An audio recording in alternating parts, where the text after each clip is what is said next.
The highly anticipated Graham network was supposed to go live on October 31st, but now the SEC has crashed that party yet again.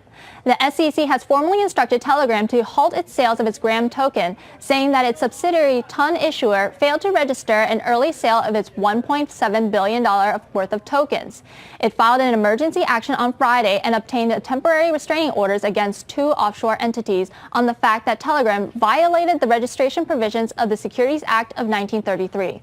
The agency said that Telegram sold 2.9 billion Graham tokens worldwide, with more than 1 billion to U.S. investors without registration. Telegram had already canceled an ICO in May of last year due to regulatory concerns. In a note to investors, Telegram is considering ways to resolve the temporary restraining order from the SEC, including the possibility of postponing the issuance until after the October 31st deadline. Having been in discussions with the SEC for more than a year regarding the Ton project, the company was surprised and disappointed that the SEC chose to file the lawsuit under these circumstances. Ton has the potential to serve as a gateway for crypto assets and related apps to bank the unbanked, as well as becoming the first discovery platform for Web 3.0 applications. But now the SEC threatens to derail the whole project.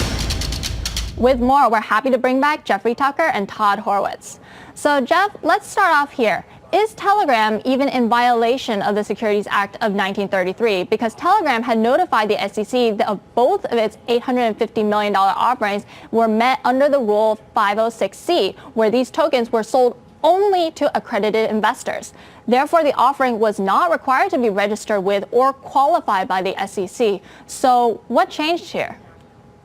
Well, I don't know. I'm not an attorney, but I think your analysis is interesting. What's fascinating about watching this entire sector, this has been going on now for something like 5 or 6 years. You know, the rules are constantly changing, and they're changed ex post. So these entrepreneurs are acting using new technology that nobody knows anything about, that wasn't even in existence before 10 years ago. And they're trying to do cool stuff. And then suddenly regulators just show up and act like they know everything and say, well, I think you're releasing a security that makes you a bad company, And it's just silly. I mean, they're like trying to stop the future.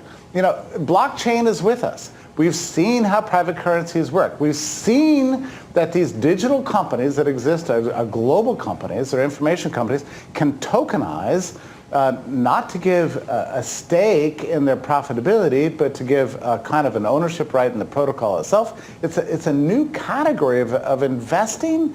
It's a new category of ownership. And the existing regulations, for God's sake, we're going to cite laws from 1933? I mean, this is getting a little bit absurd. They can slow this down. They can create a lot of carnage. They're not going to stop the future. I mean, one of the basic tests for a security is the Howey test, which this actually does not qualify as a security. So Todd, let's go over to you and let's take a look at Libra, which is also being strangled by the SEC as well. So a partner over at Andreessen Horwitz is now arguing that the U.S. blocking Libra will have serious national security implications. And this is a very dangerous precedent to start shutting down technology companies before it's even been built, underscoring that Libra competitors are currently being built by China and Russia already. So why is the U.S. so slow to embrace new technology when 3 decades ago it literally pioneered the new internet?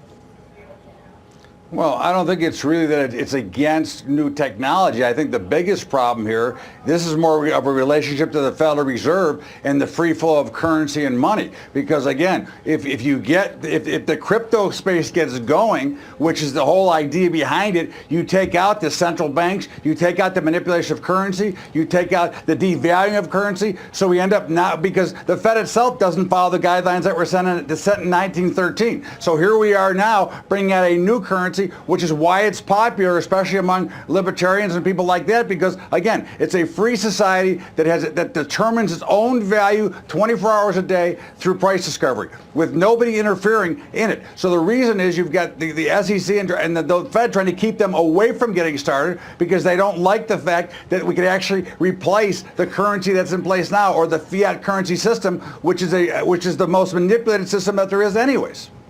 So Jeffrey, where are we exactly in terms of regulation now? We just had U.S. Senators Brian Schatz and Sherrod Brown, who had apparently pressured payment giants such as Stripe, MasterCard, and Visa to leave Facebook's Libra project. So over in three separate letters, the senators have threatened the payment giants with more scrutiny, not only on Libra payment activities, but on all their payment activities if they continue to associate themselves with Libra.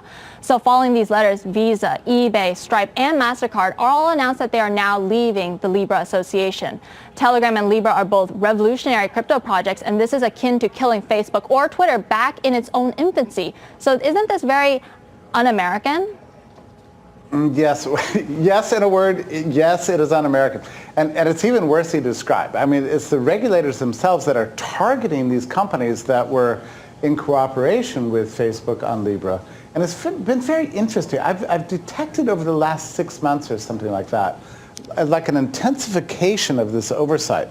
For about 3 or 4 years, there was, I wouldn't call it laissez-faire, but there was a little bit more of an attitude of, hey, let's wait and see how this goes. Maybe this isn't so bad. Maybe crypto's the thing of the future and we should tolerate it because look what happens when you overregulate things, you drive the investments out. Something's happened in the last 6 months where this is trying to change. And I think Todd's right. There is starting to get a sense of panic. Wait, this is a completely private system. It's a complete innovation. It's a global system. This is potentially competitive with the entire regulatory state, the central bank, and the whole money monopoly of the government, which has been owned for more than 100 years. So I do think you have here a classic sort of reaction against innovation by legacy holders of power. Overregulation is killing innovation. It's a fine balance to hold on to. Jeffrey Tucker and Todd Horwitz, thank you both so much for your time. Thank you.